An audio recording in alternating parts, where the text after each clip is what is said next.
Un coin de nature au Botswana, dans le sud du continent africain.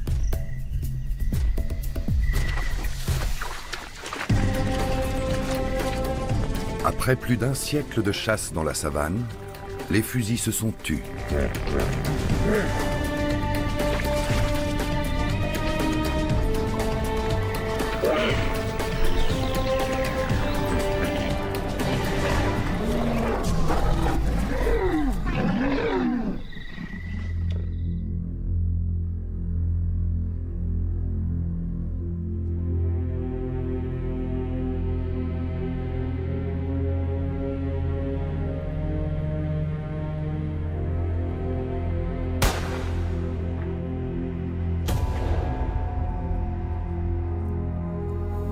Une jeune femelle adulte marche aux côtés d'une lionne solitaire, sa mère. Ce sont les dernières survivantes d'une troupe qui vivait sur ce territoire. Peu après l'an 2000, les grands félins auraient pu complètement disparaître de ce paysage où ils régnaient pourtant en maîtres. Mais le Botswana a fini par interdire la chasse sur ces terres reculées. Et à la surprise générale, 2 lions ont regagné leur ancien territoire.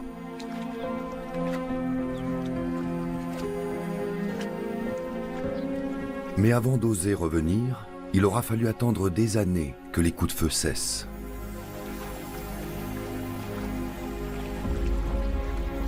Avec le retour au calme, ils traversent le point d'eau, attentifs.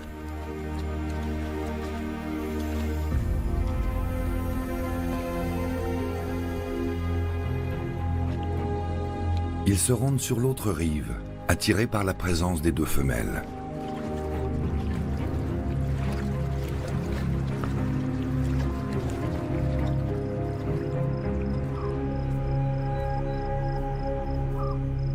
Grâce à notre caméra thermique, nous pouvons les suivre et observer leur comportement à la faveur de la nuit.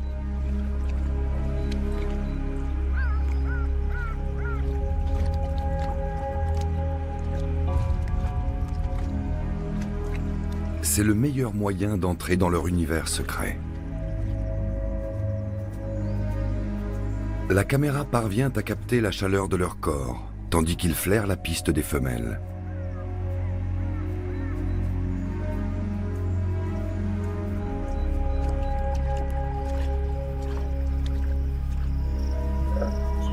Notre équipe de tournage a donné un nom aux 2 lionnes. Lebone pour la mère, Bolelo pour la fille. Le père de Bolelo a été tué avant qu'elle ne naisse. La jeune femelle marche dans les pas de sa mère.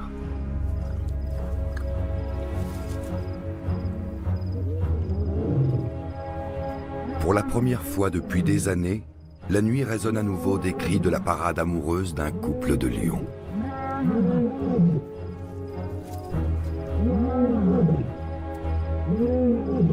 Symbole du renouveau, les grognements sonores marquent la naissance d'une nouvelle troupe.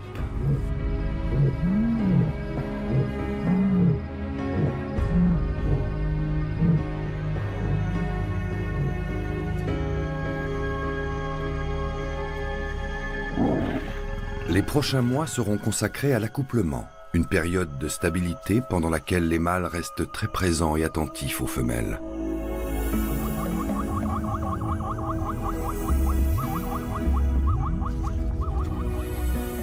Depuis l'interdiction de la chasse, d'autres survivants se sont hasardés à traverser le point d'eau de Selinda, dans le nord du Botswana.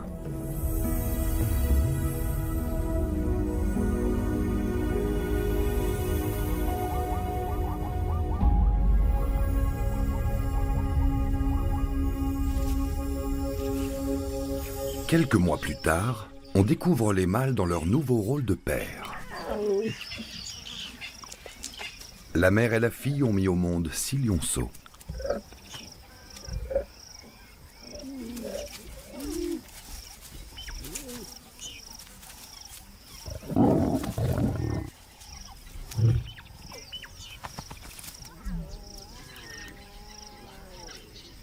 En temps normal, les femelles doivent veiller sur leurs petits qui sont très rarement acceptés par les mâles de passage.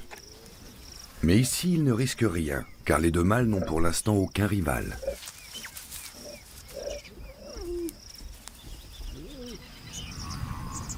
Pour la première fois depuis plusieurs dizaines d'années, un troupeau de buffles s'est lui aussi aventuré sur ces terres. Il ne passe pas inaperçu.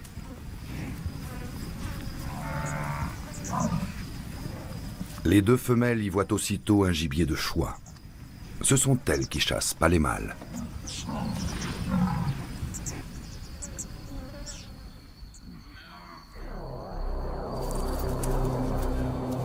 Là encore, notre caméra thermique nous permet de les suivre dans l'obscurité et d'observer comment elles s'y prennent.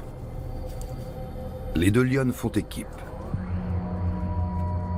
Elles identifient une proie dans le troupeau et attendent le moment propice.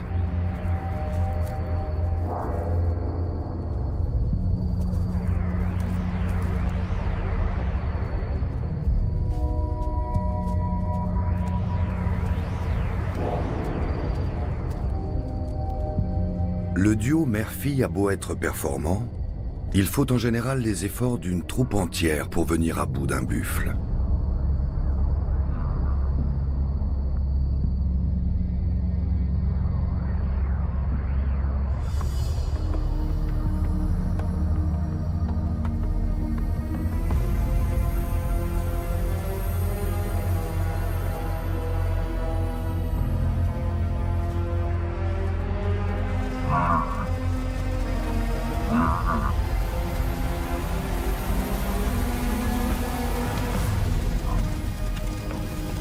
Elles vont devoir s'y reprendre à plusieurs reprises.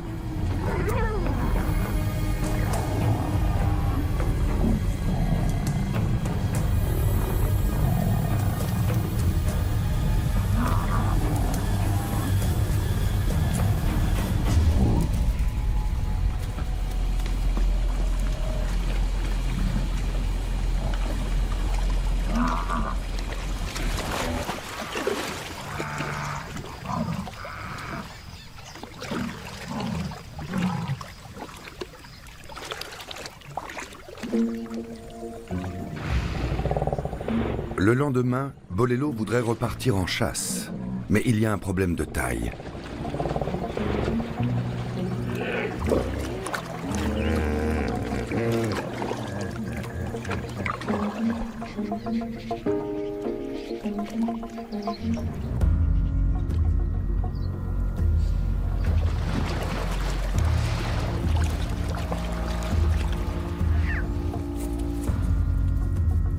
Aucun des petits n'a l'air tenté par la traversée.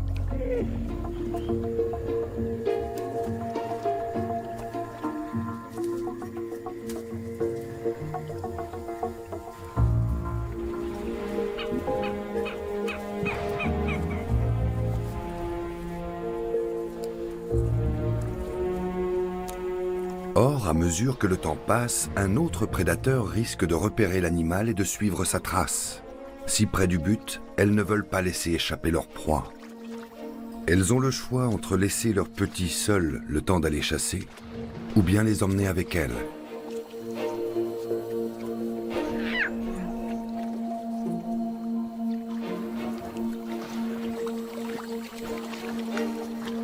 Après bien des hésitations, 5 lionceaux finissent par suivre leur mère. Mais il suffit d'une voix dissonante pour faire échouer un plan pourtant bien pensé.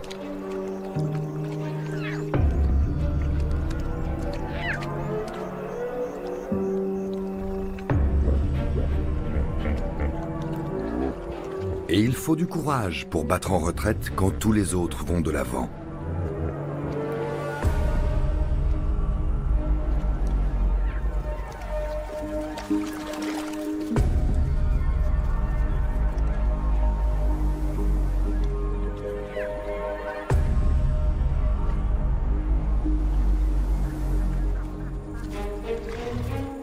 Les femelles ne contrôlent plus la situation.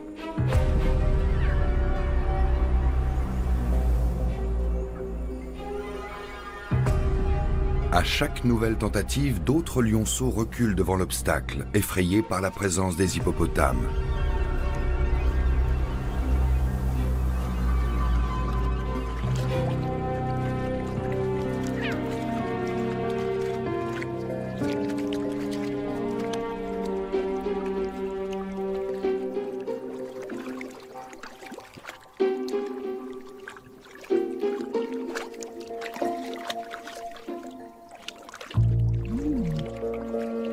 Le lionceau récalcitrant semble finalement rallier les autres à sa cause.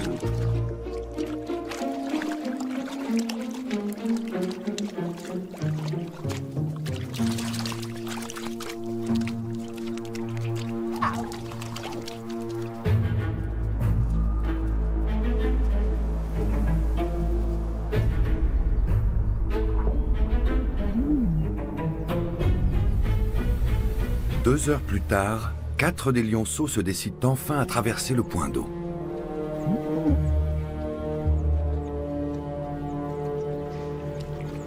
Mais le plus craintif n'est plus seul. Il s'est trouvé une alliée.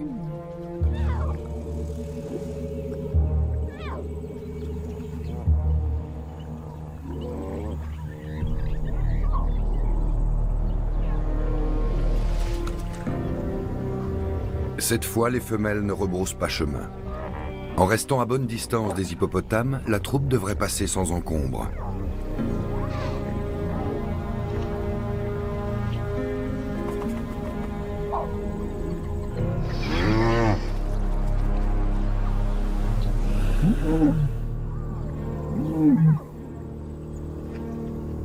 Les remous provoqués par les hippopotames sont aussi source de danger.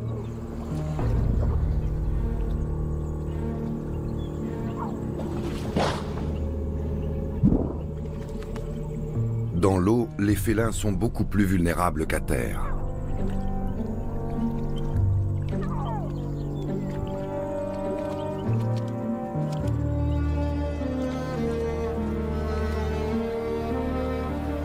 Les lionceaux arrivent enfin sur la rive opposée, trempés, effrayés, mais ils ont surmonté cette première épreuve. Du moins 4 d'entre eux.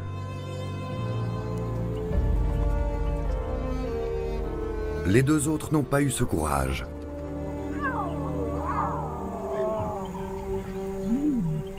La situation se complique. Un crocodile est venu se mettre à l'affût. Même sur la berge, les lionceaux sont une proie facile.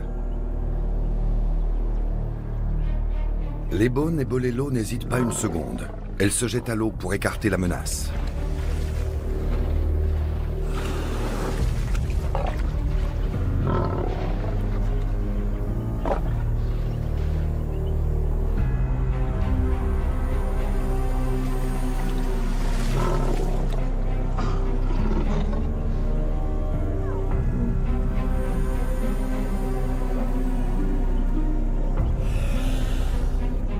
Les lionnes montrent les dents.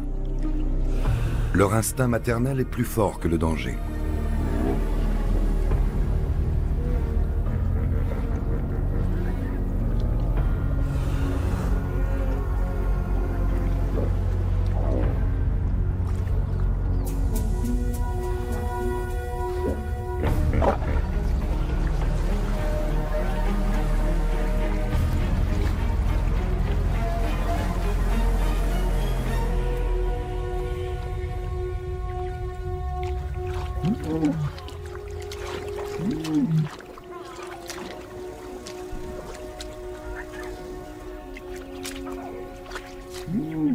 Les lionceaux suivent la scène avec attention.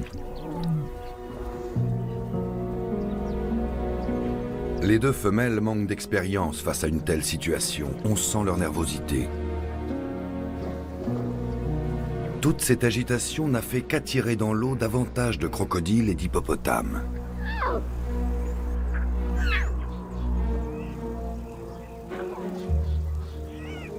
Sur la berge opposée, les 4 lionceaux sont seuls et sans défense.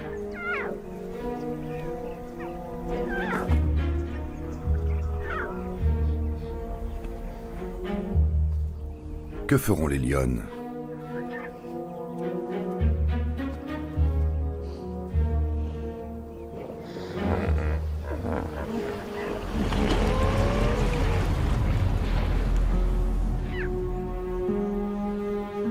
Il ne suffit pas de traîner son petit dans l'eau pour qu'il se mette à nager.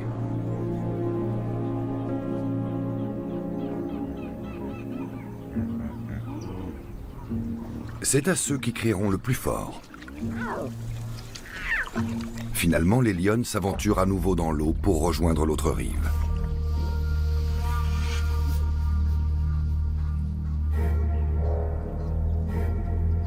Il ne fait pas bon être seul sur la rive quand des créatures bizarres rôdent. Bizarres et sûrement affamées.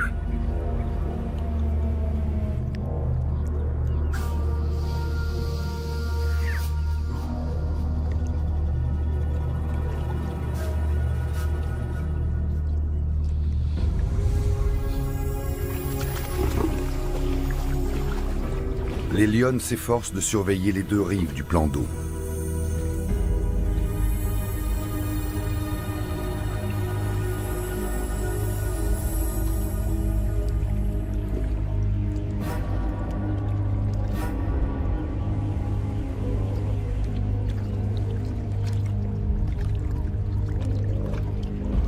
Mais le calcul est vite fait. Mieux vaut rejoindre la rive où se trouve le plus grand nombre de lionceaux.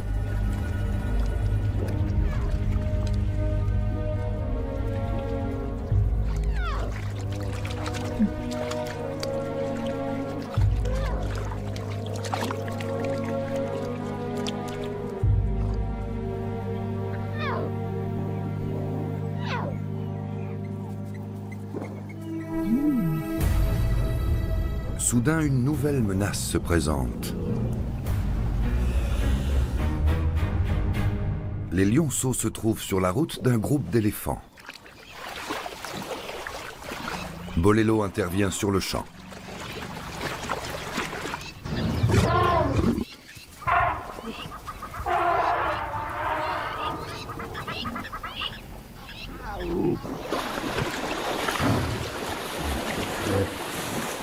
Le point d'eau est de plus en plus fréquenté, ce qui ne facilite pas les choses pour cette famille.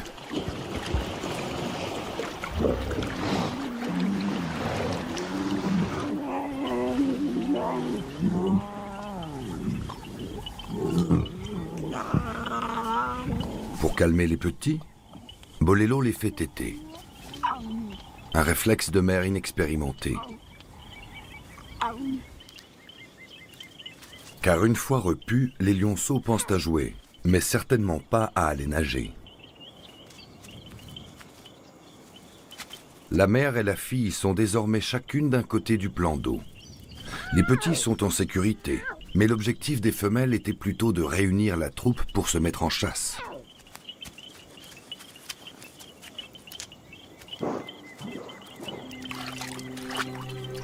Bolelo tente à nouveau sa chance.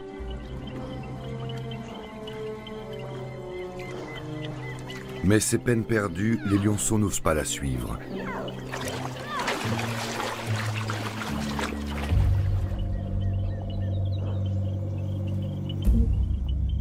Cette nouvelle traversée confirme qu'il est plus sûr de rester sur l'autre rive. Le sort en est jeté. Les deux lionceaux passeront la nuit tout seuls.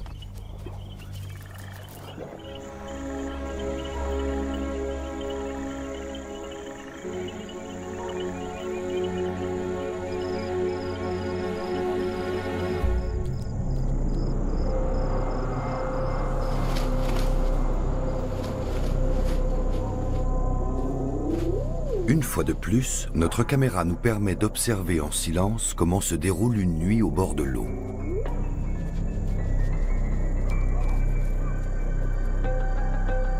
D'un côté, 4 petits blottis dans le giron protecteur de leur mère. De l'autre, 2 lionceaux, un mâle et une femelle, livrés à eux-mêmes, à la merci du danger.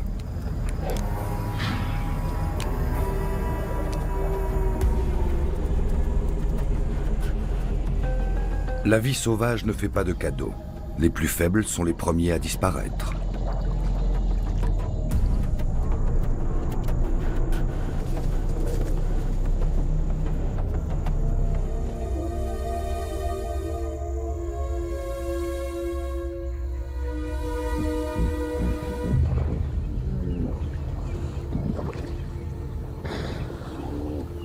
Au matin, les femelles ne sont pas tranquilles. Avant de traverser, elles scrutent la rive opposée.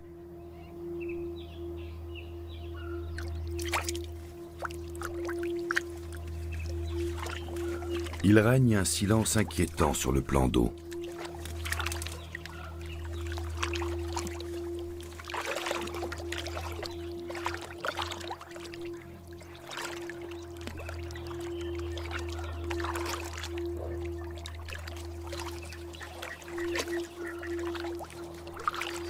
Rien ne bouge.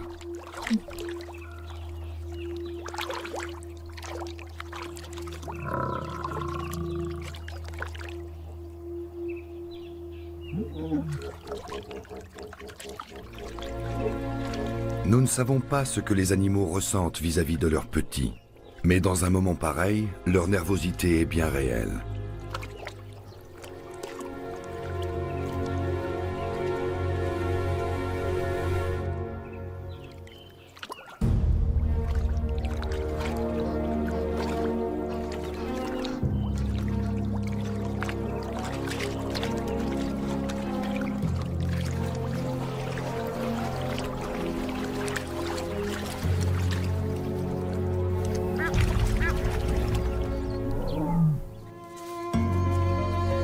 Les femelles sont enfin soulagées. Les lionceaux ont passé la nuit sains et saufs.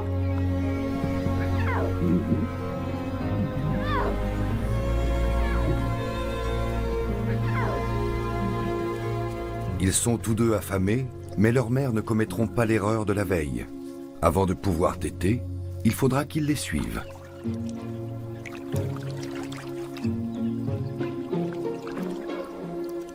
Cette fois, ils se mettent à l'eau sans broncher.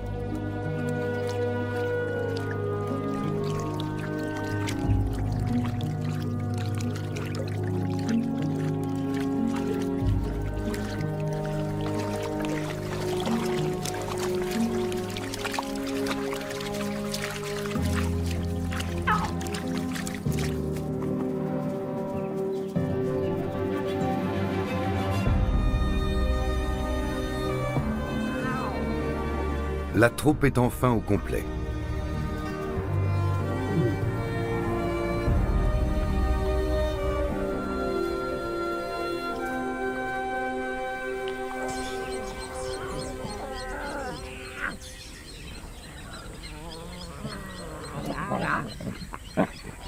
Il devient cependant urgent de trouver une proie.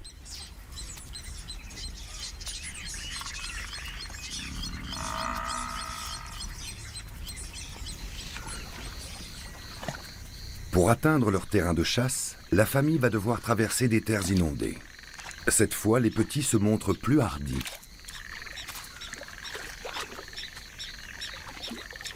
Les lionnes rechignent désormais à s'éloigner de leur progéniture.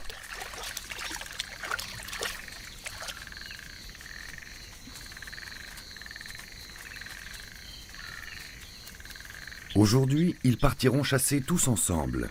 Une pratique inhabituelle et qui n'est pas sans danger. Ils ont moins à craindre des buffles que des jeunes lions nomades qui parcourent la savane en quête de femelles et qui, en général, tuent les petits de leurs prédécesseurs.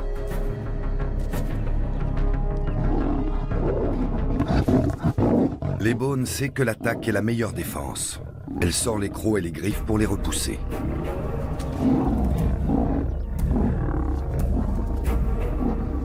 C'est un autre effet perturbant des safaris de chasse.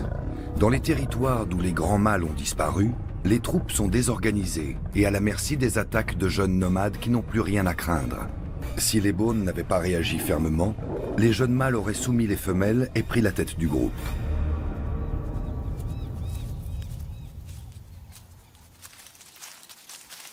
Profitant d'une trêve momentanée, les lionnes se concentrent à nouveau sur le troupeau de buffles. Impossible désormais de mettre les lionceaux à l'abri. Son pelage taché du sang des jeunes mâles, les Beaunes dirigent la chasse pendant que Bolelo reste à proximité des petits. Les mâles nomades se rangent alors sous ses ordres. La faim les pousse à s'unir provisoirement, le temps de tuer une énorme proie qui leur permettra de se nourrir avant de repartir.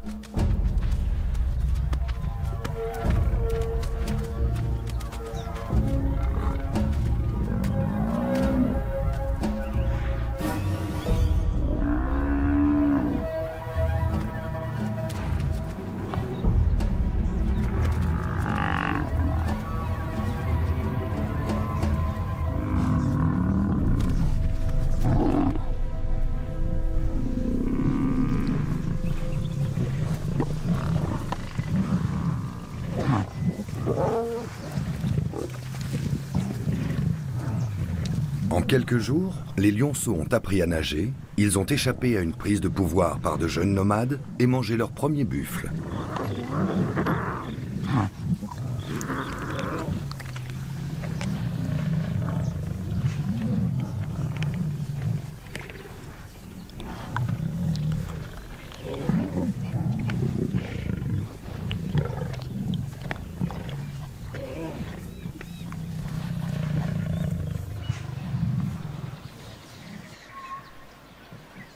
Et les mâles. Après s'être absentés pendant des années pour fuir les fusils des hommes, ils se retrouvent à la tête d'un territoire immense. Mais ils réapparaissent périodiquement, et les petits en profitent pour se familiariser avec eux. Ils créent des liens. Certains jeunes audacieux s'aventurent même à leur grimper dessus.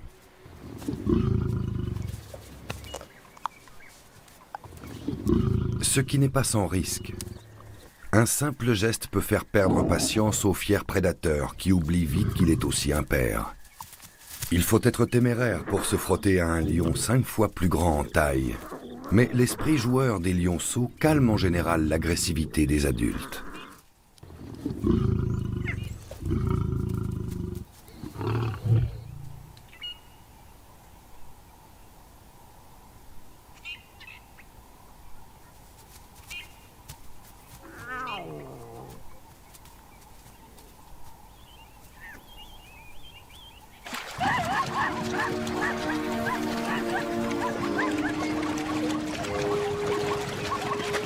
Quelques mois plus tard, la troupe chasse un zèbre.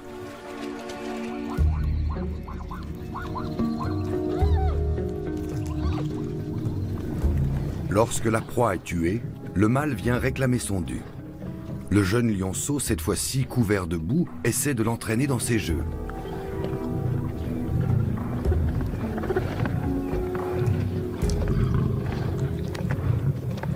Le grand mâle n'a pas besoin de se salir pour espérer manger.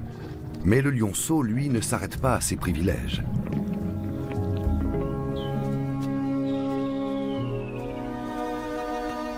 Au fil des mois, à force de jeux et de sollicitations, il vient à bout de la résistance du grand lion. À moins que ce soit le mâle qui se prête de bonne grâce au jeu du petit.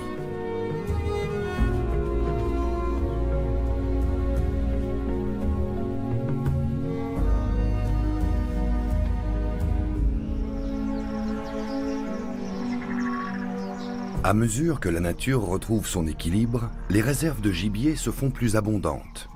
Les femelles partent chasser et les lionceaux apprennent la vie d'adulte au contact des grands mâles.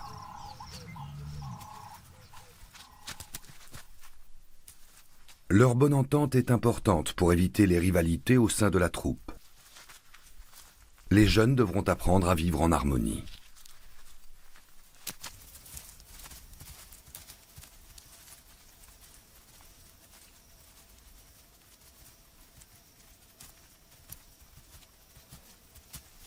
Au bout de 14 mois, la troupe n'a perdu aucun de ses petits.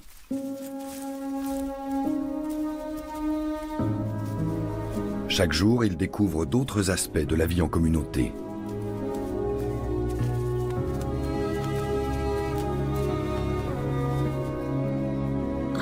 Tous les après-midi, les Beaunes et Bolello les emmènent sur le terrain pour les entraîner à la chasse.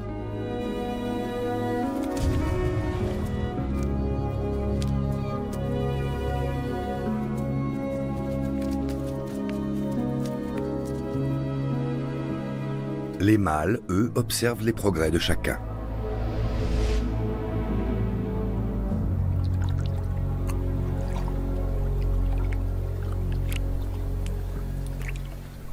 Vers l'âge de 2 ans, une nouvelle vigueur brille dans leurs yeux, et le cou des jeunes mâles se dote d'un début de crinière.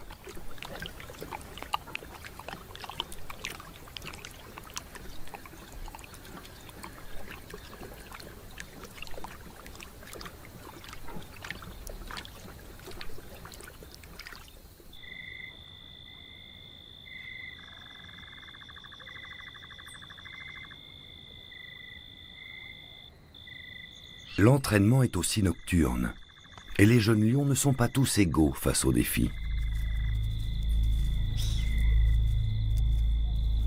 L'un d'entre eux se montre nettement plus audacieux. Trop peut-être.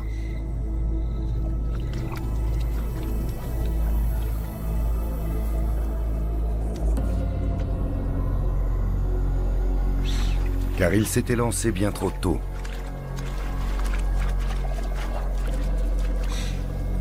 Il lui faut encore apprendre l'art de la ruse et de la discrétion.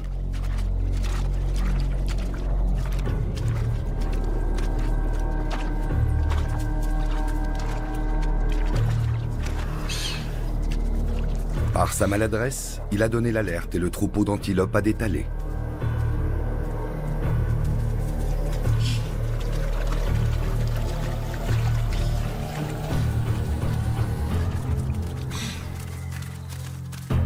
Durant leurs premières années, les animaux suivent un apprentissage long qui ne va pas toujours de soi.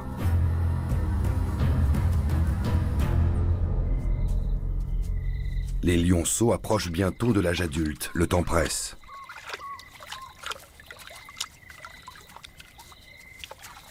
Pourtant, ils n'ont pas encore exploité toutes les richesses du point d'eau de Sélinda.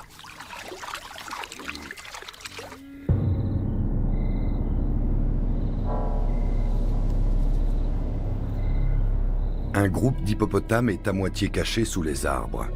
Ce sont des mastodontes d'1,5 tonnes qui peuvent être très agressifs.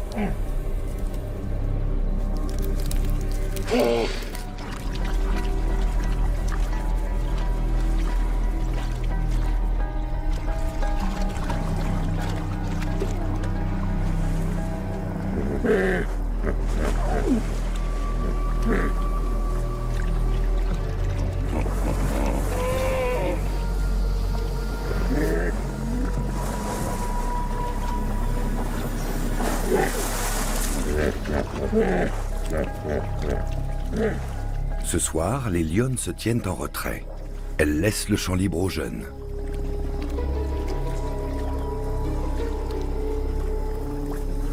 Le meneur de la fratrie a une technique de chasse un peu brouillonne, qui laisse beaucoup de place à l'improvisation.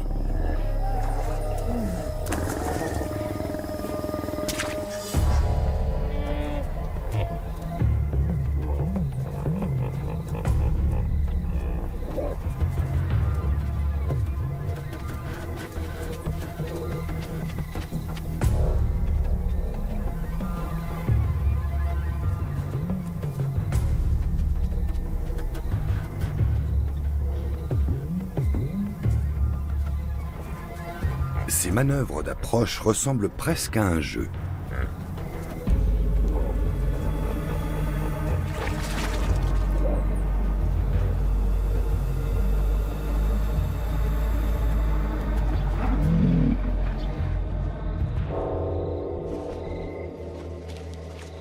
L'un des hippopotames commet l'erreur de se laisser isoler du groupe.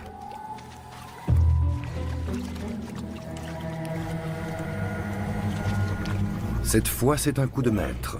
La proie ne peut leur échapper.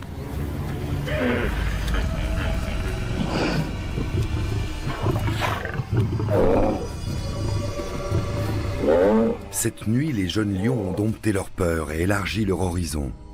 Ils savent désormais qu'ils sont capables de tuer un hippopotame.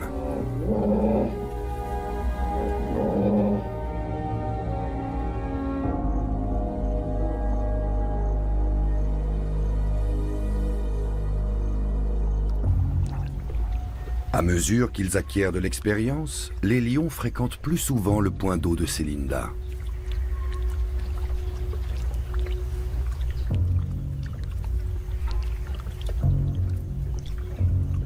Mais l'eau reste un élément qui leur paraît hostile.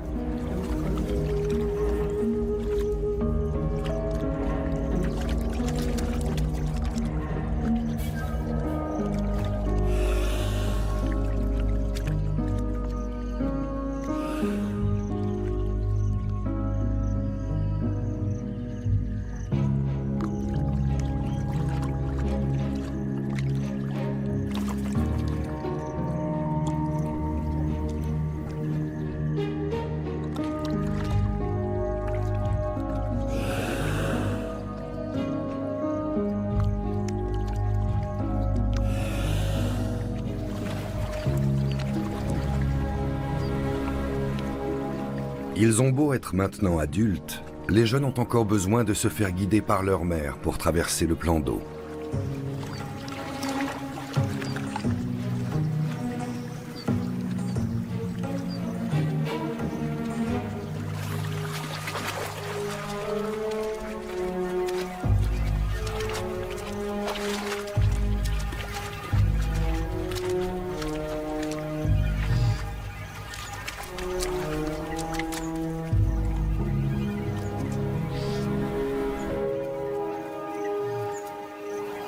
Les jeunes dépensent encore beaucoup d'énergie à jouer et se chamailler, mais tous ces gestes les aident aussi à se perfectionner dans l'art de la chasse.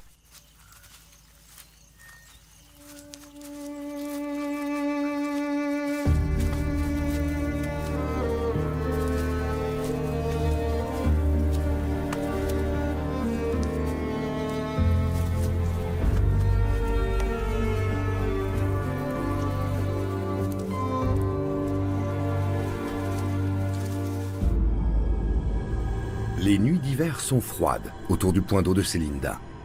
De petits animaux sont constamment en mouvement. Ils s'activent pour trouver de la nourriture et faire le plein d'énergie.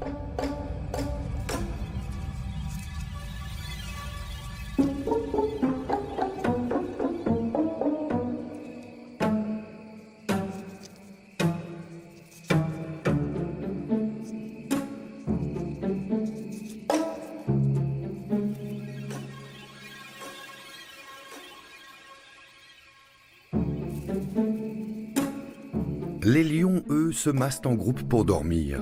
Ils n'ont pas l'air de remarquer l'activité qui règne autour d'eux. Rien ne les réveille, pas même ce petit rongeur qui trotte à portée de leur museau.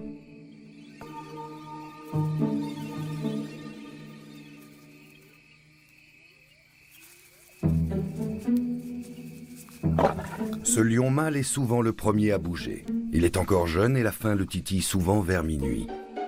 Mais a-t-il seulement senti qu'il marchait sur quelque chose ?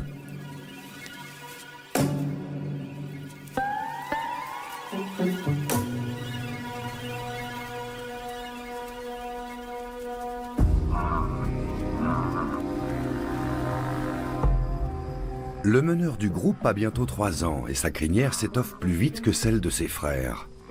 Est-ce un avantage ou un handicap ? Ce soir, il a pris trop de hauteur. Il va avoir besoin d'aide.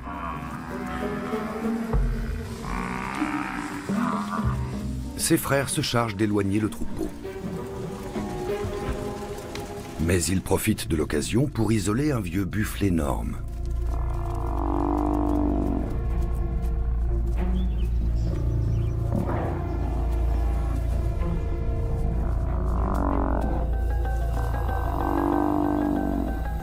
Ces beuglements résonnent à travers la nuit et envoient un signal au grand mâle, qui ne tarde pas à approcher.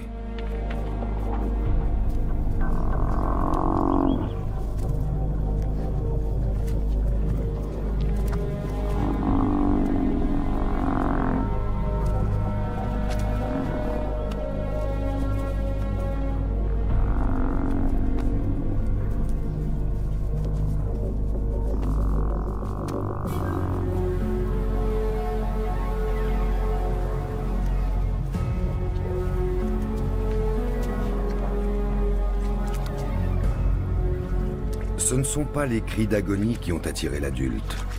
Il vient plutôt voir qui sont les jeunes rivaux qui ont tué ce buffle.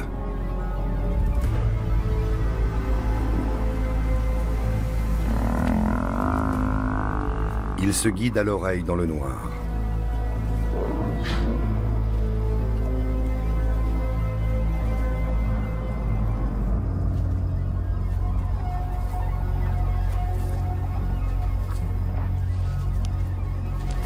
Ce soir, les jeunes ne courent pas saluer leur père. Son rugissement semble donner un avertissement. N'approchez pas.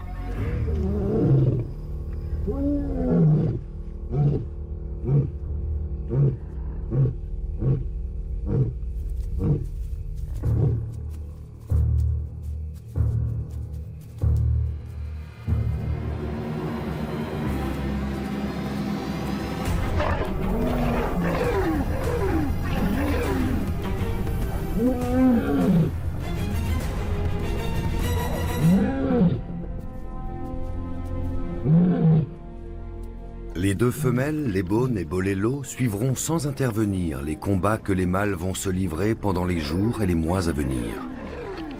Elles savent qu'elles ne pourront en changer l'issue.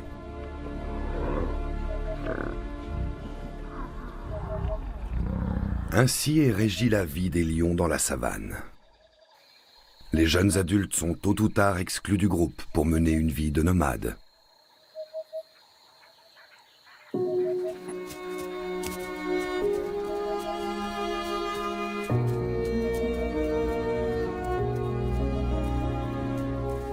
À Sélinda, la fin des safaris-chasses a permis à la nature de se régénérer.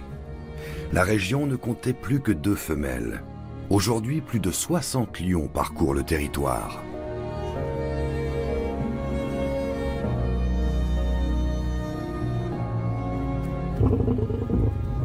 Au sein de la troupe, le vieux mâle assoit son pouvoir en excluant les jeunes. C'est un passage obligé qui leur permettra de fonder à leur tour de nouvelles troupes. L'ordre naturel est ainsi restauré. Voici ce qui arrive quand les hommes décident de faire taire leurs fusils.